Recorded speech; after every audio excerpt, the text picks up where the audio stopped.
하나님께서는 언제나 우리와 함께 하시지만 그러나 이 예배 시간에 임재하시는 하나님의 은혜는 또 특별합니다.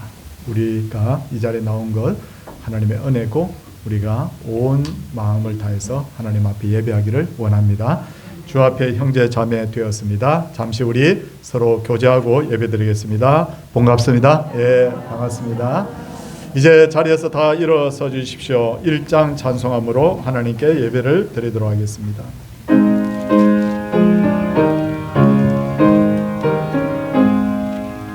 만복의 근원하나는 온 백성 찬송 드리고 저 천사여 찬송하세 찬송 성부 성자 성령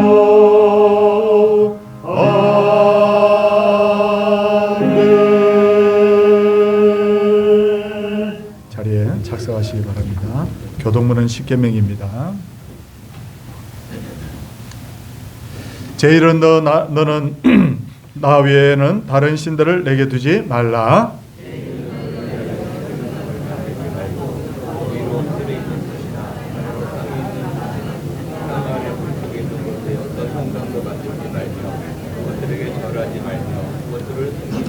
제3은 너는 내 하나님 여호와의 이름을 망령되게 부르지 말라.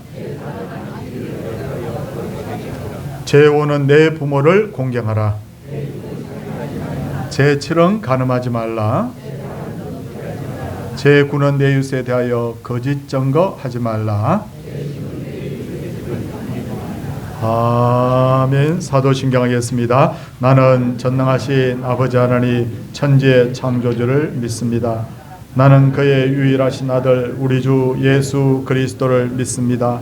그는 성령으로 잉태되어 동정녀 마리아에게서 나시고 본디오 빌라도에게 고난을 받아 십자가에 못 박혀 죽으시고 장사된 지 사흘 만에 죽은 자 가운데서 다시 살아나셨으며 하늘에 오르시어 전능하신 아버지 하나님 우편에 앉아 계시다가 거기로부터 살아있는 자와 죽은 자를 심판하러 오십니다.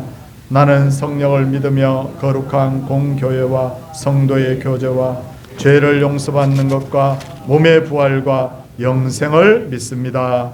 아멘. 찬송 257장 찬송 후에 조성진 장로님께서 기도 인도하시겠습니다.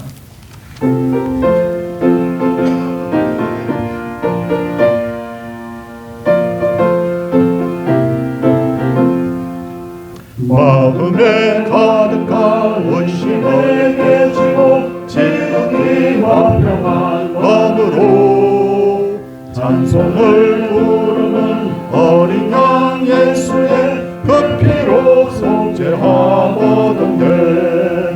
속죄함 속죄함 주 예수 내 죄를 속했네. 할렐루야 소리를 합하여 함께 찬송하세. 그 피로 속죄함 얻은데 금이나 은같이 없어질 보배로 속죄함 받은 것 아니오.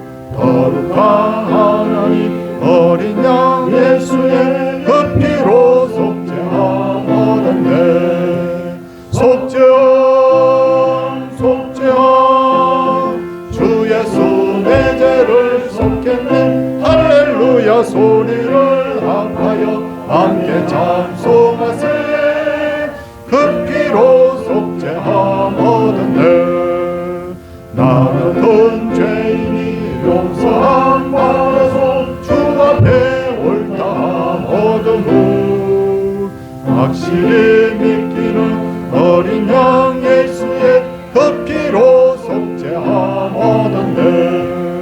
속죄함 속죄함 주 예수 내 죄를 속했네. 할렐루야 소리를 합하여 함께 찬송하세. 그 피로 속죄함 얻은네. 거룩한 천국에 올라간 후에도 넘치는 은혜의 찬송을 기쁘게 부르는 어린 양 예수의 그 피로 속죄함 얻었네. 속죄함 속죄함 주 예수 내 죄를 속했네. 할렐루야 소리를 합하여 함께 찬송하세. 그 피로 속죄함 얻었네. 아멘.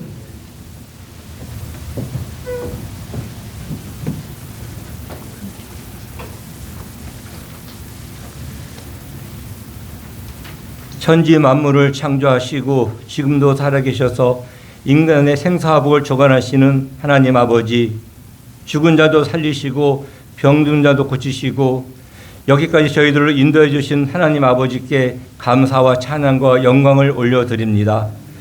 죄로 죽을 수밖에 없는 저희들을 위해 독생자 예수 그리스도를 이 땅에 보내주시고 십자가 보혈의 은혜로 죄를 사해 주시고 부활의 소망과 천국 소망을 주신 하나님 아버지, 이 시간 저희들이 주님 전에 나왔습니다. 저희들을 불러주셔서 예배를 드리게 하여 주신 주님의 은혜 고맙고 감사함을 드립니다.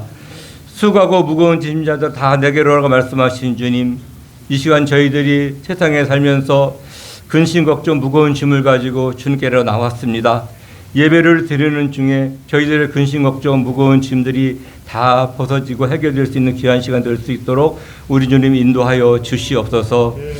말씀대로 살지 못하고 맡겨주신 직분을 감당하지 못하고 유모양 저모양으로 주님께 죄를 지며 살았던 저희들을 주님 용서하여 주시옵소서. 거짓되고 탐욕스러운 저희들을 불쌍히 여겨 주셔서 주님의 은혜로 저희들의 모든 죄를 용서하여 주시옵소서. 이곳에 서울 동산교회를 세워주시고 지금까지 지켜주시고 인도해 주신 하나님 아버지의 은혜에 감사드립니다. 여러 가지 목표 계획을 세우고 2025년 한 해를 시작하였는데 주님이 함께하여 주셔서 저희가 계획한 것보다 더 많은 결실을 거둘 수 있는 올 한 해가 될 수 있도록 주님 인도하여 주시옵시고 교회가 크게 부흥이 될 수 있도록 하나님 함께하여 주시옵소서. 전도 동료 부흥회를 통하여 은혜를 주심을 감사드립니다. 한진희 장로님과 이현철 교수 목사님을 통해 정말 귀한 말씀을 주시고 은혜를 받게 해주신 주님 고맙고 감사드립니다. 실천하며 전도하는 간증을 통해 큰 도전을 받게 하여 주심도 감사드립니다. 서울 동산교회가 가족을 예수께로 이웃을 교회로 교회를 행복하게 전도하며 섬기며 부흥하는 교회가 될 수 있도록 우리 주님 인도하여 주시옵소서.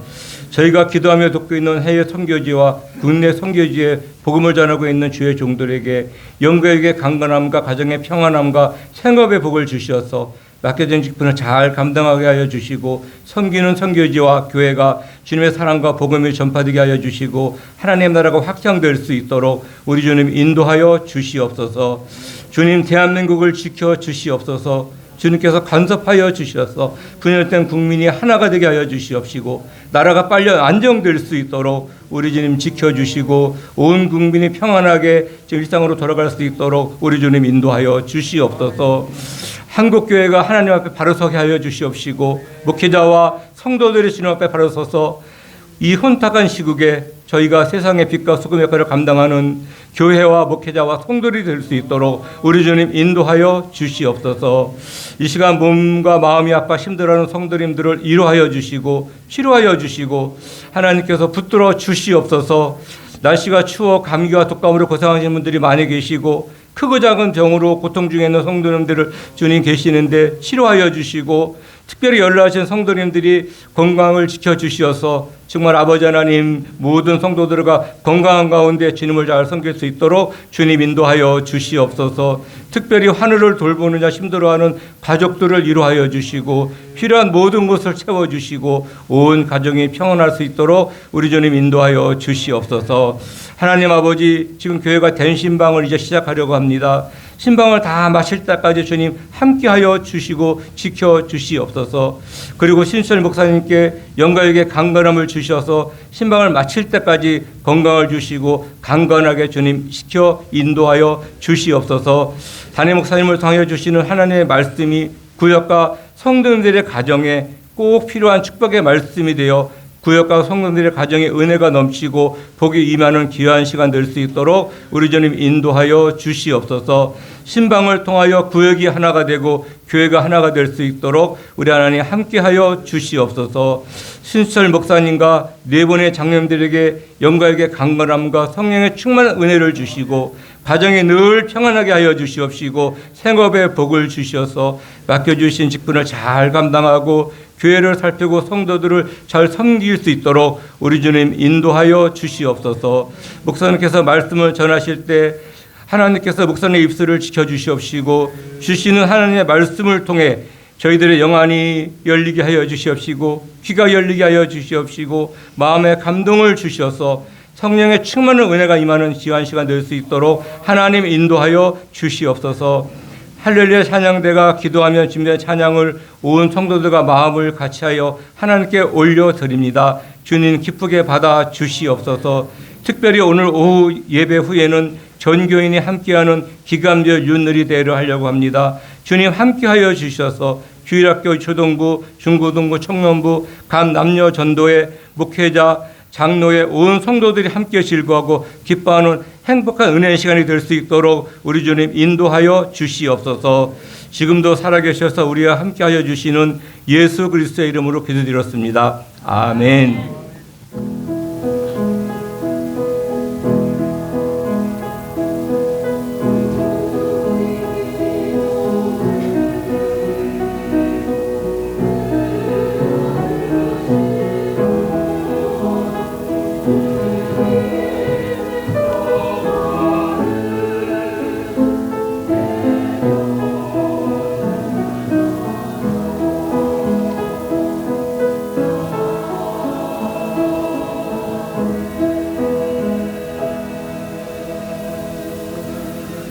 오늘 하나님께서 주시는 말씀은 사도행전 1장 4절에서 11절까지의 말씀입니다.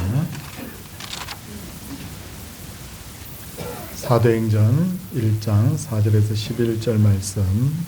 사도와 함께 모이사 그들에게 분부하여 이르시되 예루살렘을 떠나지 말고 내게서 들은 바 아버지께서 약속하신 것을 기다리라. 요한은 물로 세례를 베풀었으나 너희는 몇 날이 못되어 성령으로 세례를 받으리라 하셨느니라. 그들이 모였을 때 예수께 여쭈어 이르되 주께서 이스라엘 나라를 회복하심이 이때니까 하니 이르시되 때와 시기는 아버지께서 자기의 권한에 두셨으니 너희가 알 바 아니요 오직 성령이 너희에게 임하시면 너희가 권능을 받고 예루살렘과 온 유대와 사마리아와 땅끝까지 이르러 내 증인이 되리라 하시니라. 이 말씀을 마치시고 그들이 보는 데에 올려져 가시니 구름이 그를 가려 보이지 않게 하더라. 올라가실 때 제자들이 자세히 하늘을 쳐다보고 있는데 흰옷 입은 두 사람이 그들 곁에 서서 이르되 갈릴리 사람들아 어찌하여 서서 하늘을 쳐다보느냐.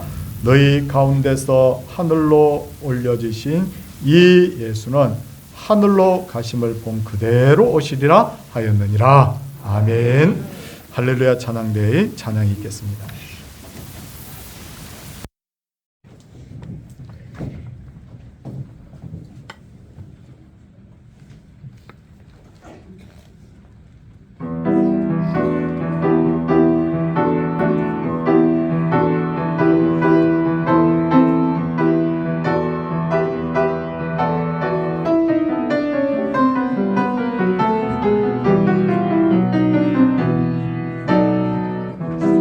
예수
십자가에 못 박히신 예수님께서는 안식 후 첫날 새벽에 부활하신 후에 이 땅에서 40일 동안 머무시면서 제자들과 만남을 가지셨는데, 예수님이 40일이라는 시간을 제자들과 보내지 않으셨더라면 제자들은 여전히 정말 예수님이 부활했을까라고 끝까지 아마 의심을 했을 것입니다. 근데 부활하신 예수님은 제자들과 함께 대화도 나누시고 제자들과 함께 식사도 하시고, 제자들은 예수님의 그 못 박힌 손과 옆구리의 창자국도 만져보았기 때문에 그 겁 많던 제자, 도망갔던 제자들이 이제는 그 누구도 예수님의 그 부활에 대해서 의심하는 이가 없었습니다. 이 일에 대해서 훗날 사도 요한은 우리가 들은 바요 눈으로 본 바요 자세히 보고 우리의 손으로 만진 바라라고 했는데, 예수님의 그 손을 내가 만져보다니, 그 창자국을 내가 만져보다니 얼마나 부활하신 예수님을 만난 것이 감격스러웠으면 여러분 이렇게 성경의 기록에 남겼겠습니까? 오늘 본문은 예수님이 부활하신 후에 40일의 시간을 보내시고 성천하시면서 제자들에게 당부하신 말씀이 기록되어 있는데, 제일 먼저 예수님께서는 제자들에게 예루살렘을 떠나지 말고 내게서 들은 바 아버지께서 약속하신 것을 기다리라 라고 했습니다. 그러면 무엇을 기다리라고 하는 것이죠? 왜 기다려야 된다는 것이죠? 거기에 대해서 1장 5절 말씀을 보시면 몇 날이 못되어 성령으로 세례를 받으리라, 그렇게 말씀을 하신 거예요. 성령을 기다리라는 거예요. 그리고 성령의 세례를 바로 받으라는 거예요. 그렇다면 우리 성도님들 성령의 세례를 받는다는 것은 무슨 의미일까요? 사도행전 2장 4절을 보면 제자들이 약 열흘의 시간이 지난 후에 어떤 현상이 일어났습니까? 그들이 다 성령의 충만함을 받고 라고 했습니다. 예수님이 성령의 세례를 받으라고 했는데 제자들이 열흘 후에 성령의 충만함을 받았다라고 쓰여 있는 것은 성령의 세례와 성령의 충만이 같은 의미로 지금 받아들여도 된다는 거예요. 그러므로 성령의 세례를 받는다는 것은 무슨 말이냐면 성령으로 내가 가득 채워졌다. 내 마음과 내 몸이 성령의 지배를 받는다. 이렇게 예수님께서 성령의 세례를 받는 것을 강조한 이유가 뭐냐면, 성령으로 세례를 받지 않고는 아무 일도 할 수 없어요. 하나님의 능력이 나타날 수가 없기 때문이에요. 지금부터 우리는 약 2주 전에 설 명절을 보냈습니다. 우리 성도님들 중에는 고향에 계신 부모님을 찾아뵌 분들이 많이 있을 거예요. 아니면 멀리 여행을 갔다 오신 분도 있을 거예요. 근데 아마 차를 가지고 가신 분들이 제일 먼저 했던 일이 뭘까요? 차를 점검한 후에 주유소에 가서 연료를 가득 채우는 거예요. 도로상에서 연료가 떨어지면 아무리 내가 애를 쓰고 엑셀을 밟아도 차는 단 1cm도 움직이지 않는 것처럼 성령의 마음속에 충만하지 않으면 우리가 아무것도 할 수 없다. 성경을 보면 성령이 충만했다가 성령이 고갈된 두 사람이 나옵니다. 한 사람은 엘리야입니다. 그는 성령이 충만한 사람이었습니다. 어디로 가든지 기적을 일으키는 사람이었습니다. 심지어 바울과 아세라를 섬기는 거짓 선지자 850명과 싸워서 이겼던 사람입니다. 기도를 통하여서 비를 그치게 하고 기도를 통하여서 하늘에서 불을 끌어내린 사람입니다. 엘리야는 두려운 것이 하나도 없는 사람입니다. 그런데 이스라엘 왕비가 협박을 합니다. 두려워서 그는 남쪽으로 도망을 갑니다. 불의 선지자 엘리야. 왜 그가 갑자기 이렇게 약한 사람이 되었을까? 그것은 바로 성령이 그 마음속에 고갈이 되었기 때문에. 물론 성령은 어떤 에너지나 연료가 아니에요. 성령님은 삼위 하나님 중에 한 분이신 인격체였어요. 그러므로 성령이 고갈되어 있다라는 것은 제가 성령의 충만에 반대되는 개념으로 제가 한번 표현을 해본 것이지, 성령이 고갈되었다는 것은 성령의 지배를 받고 있던 그가 더 이상 지금 성령의 지배를 받지 않는 상태가 됐다. 성령의 지배가 약해지자, 성령이 고갈이 되자 이세벨의 협박이 두려워지는 거예요. 사는 게 고통스러워지는 거예요. 그래서 그는 하나님 앞에 그렇게 말합니다. 주님, 저 좀 죽여주세요. 너무 힘들어요, 주님.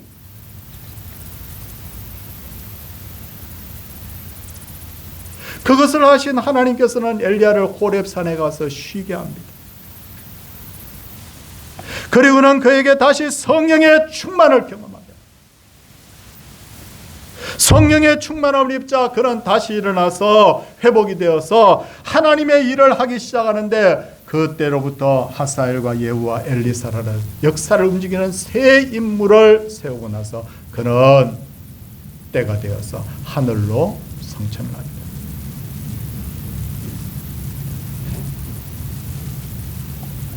그렇다면 우리 성도님들, 우리는 왜 기쁨이 없을까요? 왜 우리는 맨날 두려움이 쌓여 있을까요? 사람이 걱정하는 것 당연합니다. 세상에 대한 두려움을 가지는 것이 당연합니다. 왜? 우리는 세상을 이기기 힘이 없으니까. 그러나 성령님은 세상보다 크신 분이에요. 성령님은 우주보다 크신 분입니다. 그러므로 우리의 심령이 성령으로 가득 채워지면 어떤 것도 두려워하지 않아요. 내가 의지, 감정, 능력으로 세상을 이기는 것이 아니라 내 속에 있는 성령이 세상을 이기시는 줄 믿습니다. 우리가 그걸 체험해야 되는 거예요. 다윗도 성령으로 충만한 사람이었습니다. 그런데 어느 날부터 성령님이 다윗의 마음을 지배하지 않아요. 왜 그렇게 사랑했던 다윗이 왜 성령의 지배를 받지 못한 것일까? 너희가 온 마음으로 나를 구하면 나를 찾을 것이요 나를 만나리라고 했는데, 다윗이 평안하고 잘 되니까 하나님을 찾지 않는 거예요. 성령을 더 이상 의지하지 않는 거예요. 그때 그는 성령의 지배로부터 벗어나자 밧세바의 간음 사건이 벌어지는 거예요. 그리고 밧세바의 사이에서 태어난 아이가 나중에 죽게 됩니다. 다윗이 가진 모든 지혜와 왕이라는 권력과 재물로 이 문제가 해결이 안 되는 거예요. 다윗은 울부짖습니다. 하나님 앞에 울부짖어요. 시편 51편에 보니까 나를 주 앞에서 쫓아내지 마시고 주의 성령을 내게서 거두지 마옵소서. 그가 하나님 다시 성령을 부어달라고 하나님 앞에 기도했을 때 이 다윗이 회복이 다시 되는 거예요. 이처럼 성령으로 체험받지 않으면 모든 것이 힘들어지고 내 힘으로 해결할 수 있는 것이 없어요. 그뿐 아니라 성령으로 체험받지 않으면 하나님의 뜻대로 사는 것도 너무너무 힘들어져요.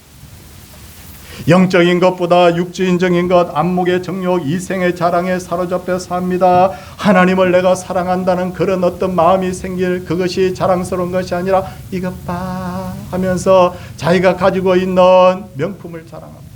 그게 더 좋아요. 내가 누군가를 섬기기보다 섬김을 받는 것이 더 좋고, 사랑하기보다는 미워하게 되고, 감사하기보다는 불평하게 되고, 하나님보다는 쾌락을 더 사랑하게 되고, 하나님의 말씀보다는 자기의 생각과 고집대로 사는 걸 더 좋아합니다. 그러나 성령으로 충만해지면 먼저 그의 나라와 의를 구하게 되고 감사할 수 없는 상황 속에서 감사하게 됩니다. 아, 저 권사님은 정말 힘들 텐데 어떠세요 권사님? 인사를 하면 목사님 그래도 참 감사하죠, 이렇게 말해요. 예수님 때문에 고난받는 것을 도리어 기뻐하는 거예요. 이렇게 변화가 되는 이유는 뭐냐면 내 생각이 나를 지배하고 있다가 성령님께서 나를 지배하는 순간에 내 모든 것이 성령 기준으로 변화될 줄 믿습니다. 이렇게 되어버려요. 그렇다면 어떻게 하면 성령으로 충만함을 받을 수 있을까요? 예수님께서는 너희는 성령을 부어줄 때까지 기다리라고 하시면서 그 말씀을 들은 제자들이 예수님의 성천을 목격하고 예루살렘에 돌아와서 한 두 가지 일이 있는데, 하나는 오로지 기도에 힘썼다. 두 번째는 예수님 말씀하신 대로 사명 감당할 새로운 사람을 세웠다는 거예요. 성령으로 충만한 비결 두 가지가 있습니다. 하나는 기도요, 하나는 말씀이에요. 기도는 하나님의 뜻을 묻는 것이고, 말씀은 하나님의 인도를 받는 것인데, 이 두 가지에 집중하게 되고 기다리게 되면 하나님께서 약속하신 성령의 세를 베푸시고 우리에게도 성령 충만 주실 줄 믿습니다. 그러면 생각이 바뀝니다. 행동이 바뀝니다. 그러면 나의 인생의 모든 것에 변화가 일어납니다. 믿음이 생기게 되고 소망이 생기게 되고 하나님이 주신 평화와 기쁨이 내 마음속에 가득 채워질 줄로 믿습니다. 이것을 뭐라고 하냐면 세상이 알지 못하는 평화. 여러분, 성령을 통해서 이 모든 선물을 하나님께로부터 받아 누리시기를 바랍니다. 이제 둘째 내용을 여러분 보도록 하겠습니다. 둘째로 예수님께서 제자들에게 뭐라고 말씀하셨어요? 예루살렘과 온 유대와 사마리아와 땅끝까지 이르러 내 증인이 되리라 라고 하셨는데, 이것은 온 세상에 예수님을 증언하는 삶을 살라는 거예요. 예수님을 증언하는 방법은 다양합니다. 여러분, 베드로는 보니까 집안의 가족들이 사이가 좋았던 것 같아요. 왜? 베드로는 형제를 통해서 복음 들었잖아요. 또 베드로는 나중에 보니까 아내와 함께 다니면서 복음 전하더라고요. 보니까 그걸 가지고 나중에 바울이 막 이야기를 하잖아요. 개바는 어쩌고 저쩌고 하면서. 근데 베드로는 처갓집하고도 관계가 좋았던 것 같아요. 마태복음 8장을 보면 처갓집의 장모님이 열병을 앓고 있을 때 그 베드로가 예수님을 장모님 댁으로 모시고 가잖아요. 그랬더니 예수님께서 그 장모 열병을 고쳐주니까 나음을 입은 장모님이 그때부터 예수님 믿고 수종들게 되잖아요. 가족들이 질병을 앓고 있다면 이는 복음을 전할 좋은 기회로 여러분 여기시기를 바랍니다. 기회 놓치지 마십시오. 간절하게 기도한 후에 담대하게 복음 전하시기 바랍니다. 처갓집에 문제가 있습니까? 아니면 여러분 가정에 문제가 있습니까? 성령님이 역사할 시간이에요. 왜? 내가 자신이 있다고 생각하는 사람에게는 성령이 들어갈 공간이 없으니까. 그러므로 성령님을 의지하고 복음을 전하면 반드시 성령님께서 여러분 사랑하는 이들의 마음을 열어주실 줄 믿습니다.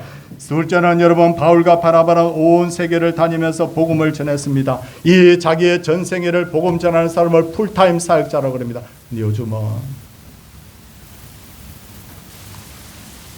여러분, 저희들이 신학교를 졸업하고 함께 목사가 된 같이 목사가 된 사람이 그해 170명입니다. 우리 교단에서. 근데 여러분, 요즘 한 해 목사님 안수 받는 분들이 얼마나 되느냐면 여러분 70명도 안 됩니다. 반이 안 됩니다.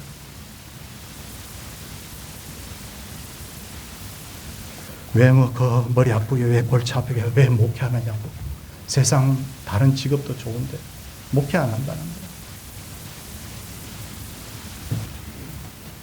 혹시 여러분 복음에 대한 열정이 있다고 하면 여러분 하나님 앞에 저는 부름을 받았다는 쓰임 받기도 해요.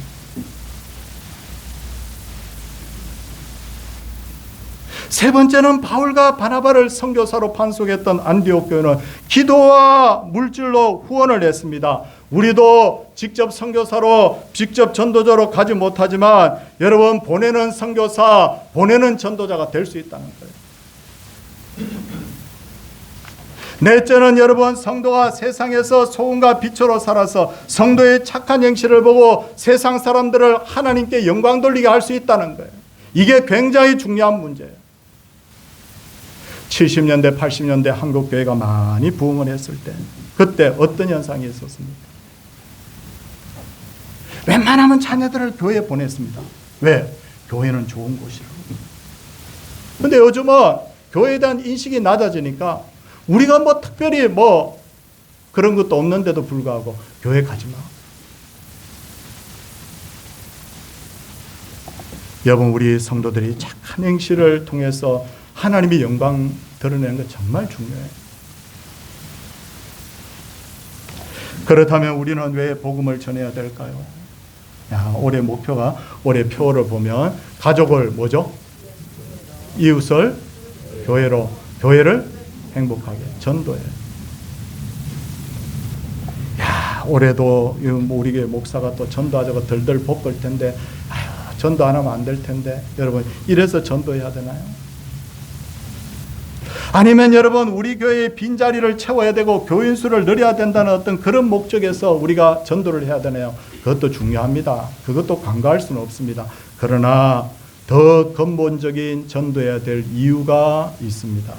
첫째 이유, 앞서도 말씀드렸듯이 전도하라는 것은 예수님의 명령이에요. 누구의 명령이라고요? 예수님의 명령. 그러므로 전도하지 않는 것은 주님의 명령에 불순종하는 거예요. 둘째로 중요한 문제인데, 주님의 재림이 다가오고 있기 때문이에요. 뭐가 다가오고 있다고요? 주님의 재림이라고요. 사도행전 1장 9절에서 11절을 보면 예수님의 제자들이 지켜보는 가운데 하늘로 예수님께서 성천하시자 제자들이 감격스러운 눈으로 계속해서 하늘을 우러러 쳐다보고 있었습니다. 그때 흰옷 입은 두 사람이 나타났습니다. 뭐라고 말합니까? 오늘 성경 말씀 여러분 한번 보시기 바랍니다. 우리 성경 말씀 여러분 11절을 한번 보시기 바랍니다. 11절입니다. 다 같이 우리 소리 내어서 읽도록 하겠습니다. 이르되 갈릴리 사람들아 어찌하여 서서 하늘을 쳐다보느냐. 너희 가운데서 하늘로 올려지신 이 예수는 하늘로 가심을 본 그대로 오시리라. 아멘. 하늘로 간 그대로 어떻게 된다고요? 오신다. 이걸 다시 오신다라고 해서 거듭제자를 써서 재림, 아기의 몸을 입고 이 땅에 처음 오셨을 때를 처음 초자를 써서 초림. 이해되셨습니까? 재림하신다는 거예요. 예수님이 십자가상에서 죽음을 통하여서 우리를 구원하셨다는 것은 십자가 신앙이에요. 무슨 신앙이라고요? 십자가 신앙. 예수님이 부활하심으로 우리에게 부활 소망 주신 것은 부활 신앙이에요. 무슨 신앙이라고요? 십자가 신앙, 부활 신앙 중요합니다. 그러나 우리에게 또 하나의 신앙이 필요한데 그것은 바로 예수님이 이 땅에 다시 오실 것을 기다리는 재림 신앙이 필요합니다. 무슨 신앙이라고요? 그러니까 여러분 따라합시다. 십자가 신앙, 부활 신앙, 마지막에 무슨 신앙이 필요하다고요? 재림 신앙이 필요하다는 거예요. 요한계시록 1장 7절을 보면요, 볼지어다 그가 구름을 타고 오시리라. 각 사람의 눈이 그를 보겠고 그를 찌른 자들도 볼 것이요 땅에 있는 모든 족속이 그로 말미암아 애곡하리니 그러하리라. 왜 예수님이 다시 오시는데 왜 애곡한다는 거예요? 왜?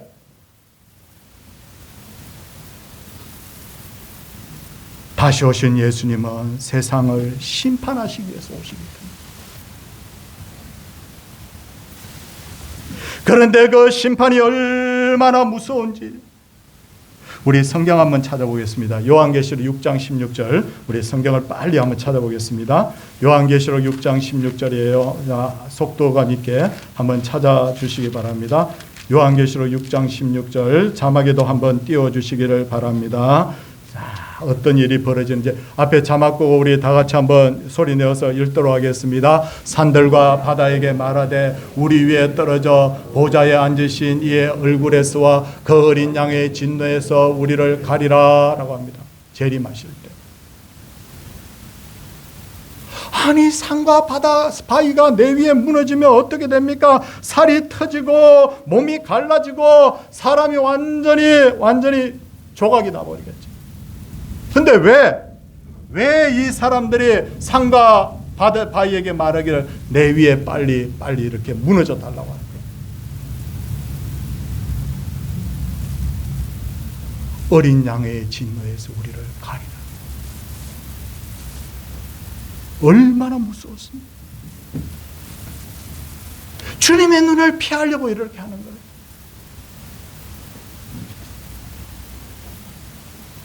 그럼 언제 주님이 우리에게 임하신다는 말입니까? 제가 성경을 읽겠습니다. 데살로니가전서 여러분 5장 2절 4절을 보면 주의 날이 밤에 도적같이 이른다라고 하셨습니다. 도적이 저 김 집사님, 내가 오늘 밤 12시에 당신 집에 뭐 훔치러 갈 테니까 여러분 통보하고 옵니까? 모르게 그냥 옵니까? 모르게 온다는 거예요. 특히나 데살로니가전서 5장 3절을 보면 그들이 평안하다 안전하다 할 그때 임신한 여자에게 해산의 고통이 이런 것 같이 멸망이 갑자기 그들에게 이르니니 결단코 피하지 못하리라. 나는 건강해. 한 90살 100살까지 살 것 같아. 나는 노후에 먹을 것 다 재정적으로 준비가 되어 있기 때문에 큰 무리만 하지 않으면 내 인생은 앞으로 편안할 것 같아. 대한민국은 지진이 크게 안 일어날 거야. 대한민국에 큰 재난이 없을 거야. 아유, 요즘 세상에 전쟁이 일어날까? 3절 말씀 뭐라고 되어 있습니까? 제가 그만할 때까지 같이 한번 읽도록 하겠습니다. 그들이 평안하다 안전하다 할 그때 임신한 여자에게 해산의 고통이 이런 것 같이 멸망이 갑자기 그들에게 이르리니 결코 피하지 마.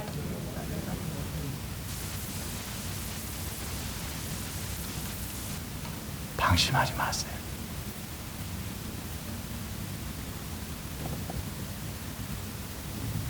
그것뿐만 아니라 우리 베드로후서 3장 10절 한번 보겠습니다. 여러분 베드로후서 3장 10절 한번 찾아보시기 바랍니다. 베드로후서 3장 10절입니다. 베드로후서 3장 10절을 한번 찾아보세요. 베드로후서 3장 10절 맞습니까 이게?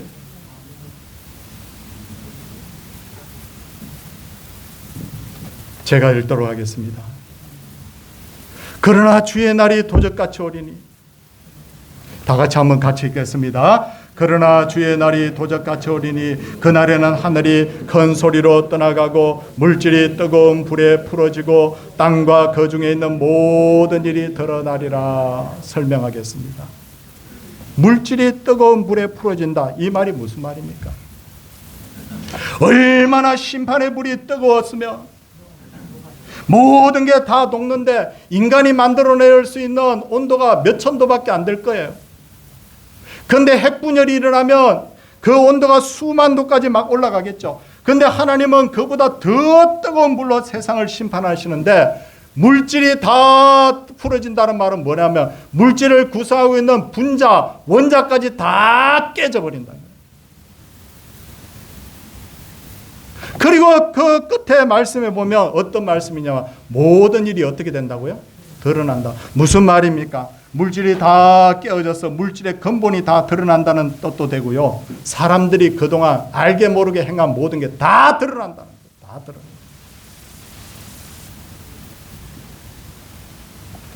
언제 이런 일이 일어난다고 했습니까? 평안하다 안전하다 할 때, 다시 말해서 사람들이 재림에 대해서 관심이 별로 없을 때. 제가 중고등학교 다닐 때 교회에 가면 그때 기억을 더듬어보면 그때는 성도들이 이 재림에 대한 관심이 참 많았던 것 같아요. 목사님도 자주자주 재림에 대해서 설교를 하고요. 우리 성도인들도 재림을 기다리는 성도들이 많았어요. 그래서 하늘에 이상한 구름만 떠도 이제나 저제나 주님 오시려나, 낮에나 밤에나 이런 찬송이 있었어요. 내 주님 오실 날을 기다립니다. 맞죠? 기억나세요? 요즘 그거 잘 안 부르잖아요. 그 당시에 휴거라는 책이 굉장히 유행이 됐어요. 휴거라는 것은 한자입니다. 들림받는다는 거예요. 너무너무 성도들이 지나칠 정도로 이렇게 재림을 기다리다 보니 1999년도 세기 말이 되었을 때 극단적인 이 재림주의자들, 다윗 선교회 같은 사람들이 나타나가지고 사회를 시끄럽게 했던 기억이 납니다. 기억나세요? 그런데 요즘은 교인들이 지나칠 정도로 재림에 대해서 관심이 없는 것 같아요. 교인들이 이렇게 말하잖아요. 목사님, 한 주 동안 세상 사는 게 얼마나 힘드는데 교회 와가지고는 책망 같은 그런 설교하지 말고 좀 위로를 해달라고. 그러니 목회자들의 설교가 위로, 평안, 성공, 행복 기쁨, 감사 이런 설교. 더불어서 교인들의 관심도 재림으로부터 너무너무 멀어져 있어요. 걱정이에요. 왜냐? 재림은 반드시 있는데 우리는 재림에 대해서 관심이 없고 그냥 평안하다 안전하다 그러고 있습니다.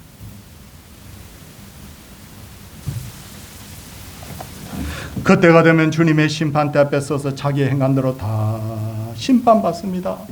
말씀을 보니까 자기 입으로 자기가 한 행동을 다 고백한다고.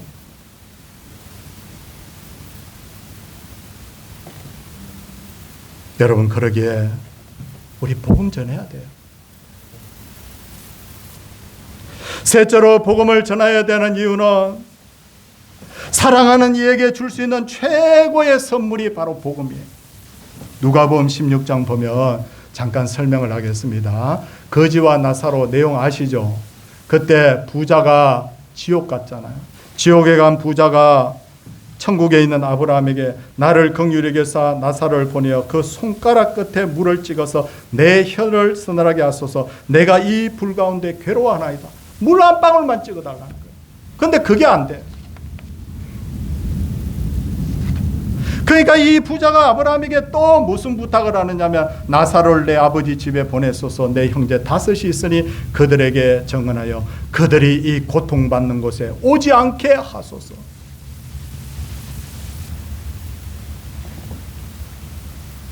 그렇게 울부짖는데 그 예언을 들어줬을까요? 안 들어줬을까요?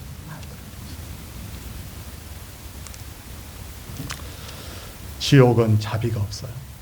지옥은 긍휼이 없어요. 지옥은 한 번 들어가면 절대 못 나와요. 지옥은 아무리 후회도 다시 기회가 없어요.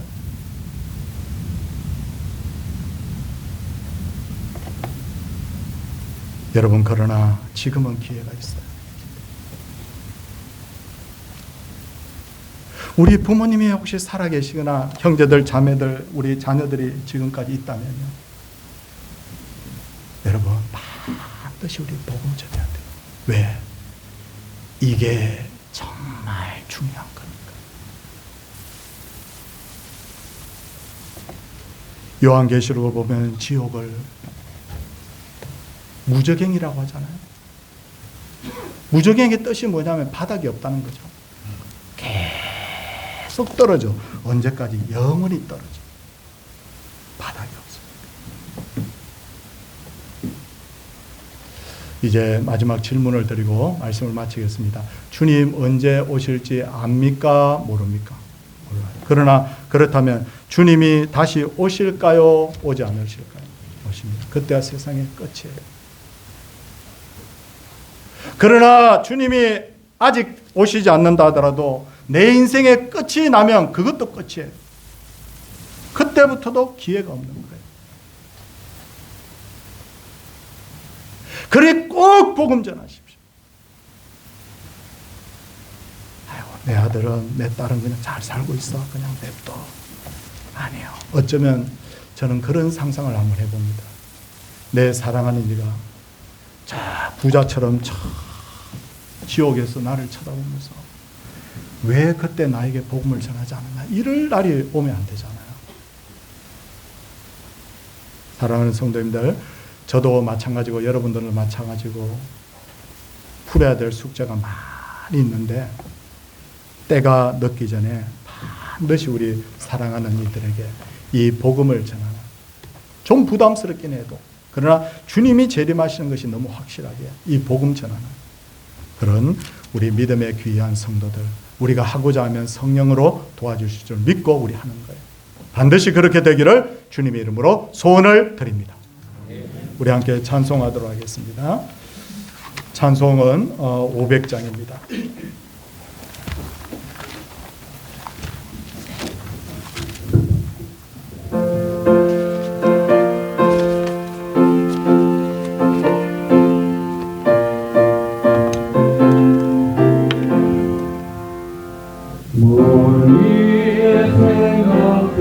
던지어라 누가 저 형제를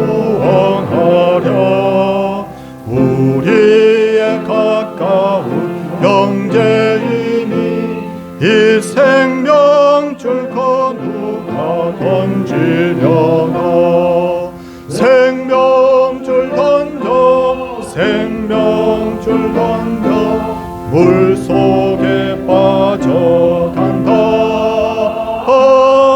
생명줄 던져 생명줄 던져 지금 곧 던지어라 너 빨리 생명줄 던지어라 형제여 너 어찌 지체하나 보아라 저 형제 빠져간다 이 구조선 타고서 속히 하라 생명줄 던져 생명줄 던져 물속에 빠져간다 생명줄 던져 생명줄 던져 지금과 던지어라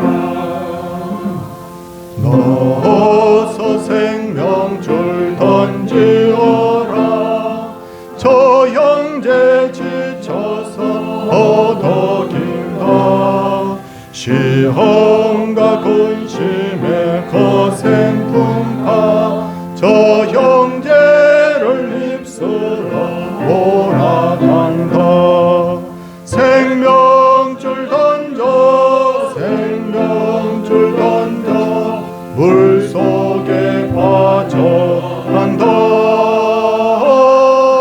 생명줄 던져 생명줄 던져 지금 곧 건지어라 위험한 풍파가 곧 지나고 건너편 언덕에 이르리 형제여 너 어찌 지체하나 오 생명줄 던져서 구원하라 생명줄 던져 생명줄 던져 물속에 빠져간다 생명줄 던져 생명줄 던져 지금 못 던지어라 앞서서 일하시는 주님 은혜와 사랑 감사합니다. 살 수 있다는 것에 감사합니다. 늘 감사드리며 형통과 건강의 복을 주시옵소서. 늘 인도하시는 하나님 은혜와 사랑 감사합니다. 하나님 은혜와 사랑 감사합니다. 하나님 아버지 범사에 감사드립니다. 그리고 생일 감사임을 하나님 앞에 드렸습니다. 우리 가슴에 손을 얹고 한번 기도하도록 하겠습니다. 하나님 아버지, 내가 이 땅에 태어나서 우리 한 사람 한 사람이 주의 은혜로 여기까지 오고 특히나 예수님을 믿고 구원의 하나님 놀라운 은혜를 누렸다는 것이 얼마나 감사한 일인지, 아무리 세상에서 큰 권력과 부귀와 영화를 누려도 아버지 하나님 길면 겨우 100년도 되지 않는데 그 소망이 아니라 영원한 천국 소망으로 살아갈 수 있다는 것이 얼마나 감사한지 아버지 하나님 근본 감사가 우리 마음속에 있게 하여 주시옵소서. 나에게는 아버지 하나님 우리에게는 사랑하는 이들이 많이 있습니다. 부모님을 사랑합니다. 배우자를 사랑합니다. 그리고 아버지 하나님 자녀들을 사랑하고 형제를 사랑합니다. 아버지 하나님 이들을 하나님 그냥 내버려 두지 마시고 내가 입을 벌려 참 용기가 생기지도 않지만 그러나 주의 말씀에 주님 담대히 나가 복음을 전할 때 아버지 하나님 약한 나는 십자가 뒤에 감추어 주시고 그 성령의 능력이 나타나게 될 줄로 믿습니다. 우리들 가운데는 장인 장모님의 영혼 구원을 위해 기도하는 분이 있고 시댁의 어른들의 하나님 영혼 구원을 위해 기도하는 분들이 있고 친구의 영혼 구원을 위해서 기도하는 분들이 있습니다. 하나님 덧없는 이 짧은 세상이 전부가 아니라는 것을 담대하게 소개하여서 그들이 다 같이 예수 그리스도를 믿고 구원을 받고 하나님의 백성이 되는 그런 놀라운 역사가 있게 하여 주시옵소서. 늦지 않게 하여 주시옵소서. 아버지 하나님, 때가 곧 이를 걸로 알고 아버지 하나님 급하게 순종할 수 있게 하여 주시옵시고, 그래서 이 메시지를 하나님 가슴에 꼭 담고 우리가 주의 복음을 위해 살아갈 수 있도록 도와주시옵소서. 성령의 사람 되게 하여 주시옵소서. 아무리 힘들고 어려워도 내 생각과 내 고집과 내 방식대로가 아니라 주님의 성령을 쫓아 살아갈 때 진정으로 감사하고 진정으로 기쁨이 있고 진정한 평화를 누리게 될 줄로 믿습니다. 병중에 있는 분들을 하나님께서 회복시키셔서 복음을 위해 살아갈 수 있도록 주님 기회를 주시옵소서. 어려움 중에 있는 분들이 회복되어서 충성할 수 있는 기회를 허락하여 주시옵소서. 교회가 더욱 힘있게 일어나게 하여 주셔서 이 복음에 대해서 진지하게 응답할 수 있게 하여 주시고, 그래서 아버지 하나님이여, 믿는 자의 수가 날마다 더하여졌던 초대 예루살렘 같이, 예루살렘 교회 같이 서울 동산교회가 그런 교회가 되게 하여 주옵소서. 자녀들을 위하여 하나님 앞에 기도합니다. 자녀들이 꼭 예수 믿게 하여 주시옵소서. 아버지 하나님이여, 인간적으로도 아버지 하나님 잘 돼야 되지만 예수 없으면 아무것도 아니라는 것을 알고 자녀들이 경성하게 하여 주시옵소서. 이를 통하여서 자녀들의 길이 열리게 하시고 하나님 기뻐하시는 복이 임하게 하여 주시옵시고, 자녀들이 세상에 나가서 하나님의 영광을 드러내는 일에 소중하게 서임받게 하여 주시옵소서. 나라의 안정을 위해 기도합니다. 주님, 이 나라의 혼란이 하나님 수습되게 하여 주시옵시고, 아버지 하나님, 그냥 하나님이여 혼란을 봉합하는 수준이 아니라 이후에 더 평화롭고 좋은 나라, 더 복음으로 더 은혜로 일어나는 나라가 될 수 있도록 이 나라의 미래를 주여 복으로 채워 주시옵소서. 아버지 하나님 앞에 오늘도 귀한 헌물들을 드렸습니다. 11조 감사함을 드린 분들이 계십니다. 생일을 맞은 분이 있습니다. 하나님이여 복을 다하여 주시옵소서. 전도 성계물과 건축예물을 드리고 주정예물을 드렸습니다. 하나님 앞에 믿음으로 드린 헌물들이 주 앞에 연락되게 하여 주시옵시고, 성경에 약속하신 대로 영적으로 물적으로 육적으로 하나님께서 복에 복이 임하는 그런 놀라운 역사가 일어나게 하여 주시옵소서. 오늘 이 자리에 있는 모든 성도들에게 복 주시기를 비옵고 예수님 이름으로 기도드리옵나이다. 아멘. 다 일어서셔서 505장 1절 마지막 절 찬송하고 우리 축도하겠습니다.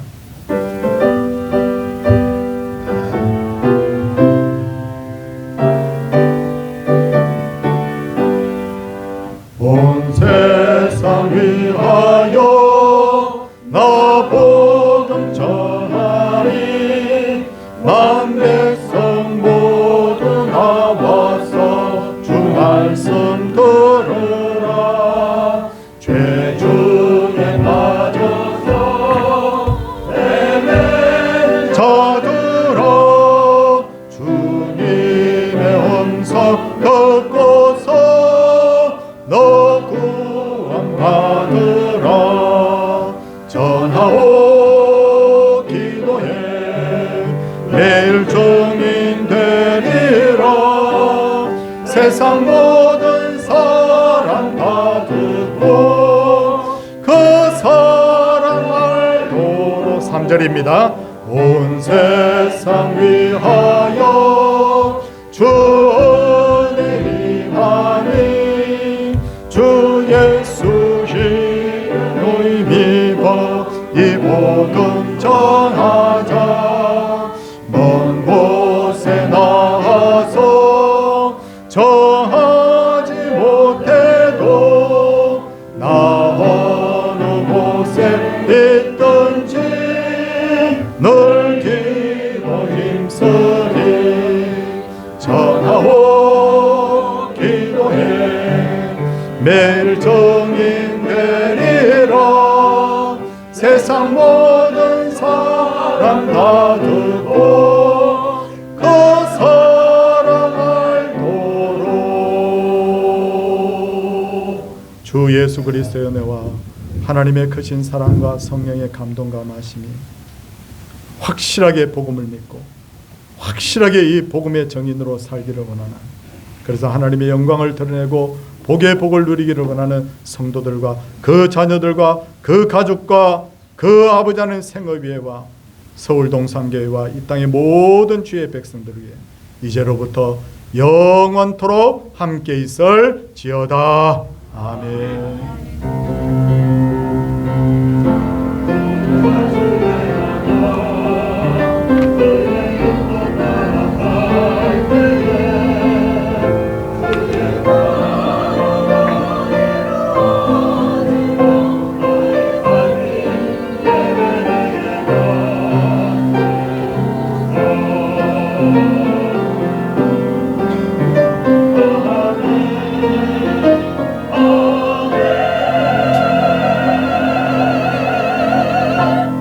자리에 착석해 주시기 바랍니다. 오늘 오후 예배는 구역장 헌신 예배로 드리고 다음 주일은 우리 구역 연합 예배로 드리도록 하겠습니다. 도봉 2구역이 특송해 주시고요. 이번 수요일부터 이제 도봉 1구역을 시작으로 우리 대신방을 하게 되는데 우리 신방 장로님, 신방 권사님 명단 확인해 주시고 구역장과 더불어서 교회에 오셔서 목양실에서 함께 기도하고 출발하도록 그렇게 하겠습니다. 신방 늘 당부드리는 것은 신방 받는데 우리가 마음을 다해 주시고 또 집중해 주시기를 좀 부탁을 드리겠습니다. 12제자 전도회 모집 중입니다. 꼭 신청해 주시기 바라고요. 그 다음에 여러분들께서 연말에 내신 기도 제목 정리해서 실명을 다 빼버리고요. 그냥 굵직굵직한 덩어리로 이렇게 만들어서 기도 제목을 다시 편성해서 이렇게 나눠드렸습니다. 여러분들의 기도 제목입니다. 그러니까 이 기도 제목 가지고 꼭 함께 기도해 주시기 바랍니다. 오늘 오후에는 예배 마치고 윷놀이 대회가 있고요. 내일은 보온교회당에서 우리 중부노예 여준대회 원래 가지도록 그렇게 하겠습니다. 우리가 올해 계속해서 복음에 대해서 관심을 가져주시고 또 꼭 여러분들 가까이 있는 분들에게 입을 벌려서 꼭 예수 믿자고 꼭 권하는 그런 일을 꼭 우리 함께 했으면 합니다. 식사 잘 하시고 우리 오후 시간 오늘은 또 윷놀이 하면 뒤에 시간이 좀 늦어질 것 같은데 그때까지 계속해서 함께 해주시기를 부탁을 드리겠습니다. 인사하겠습니다. 할렐루야.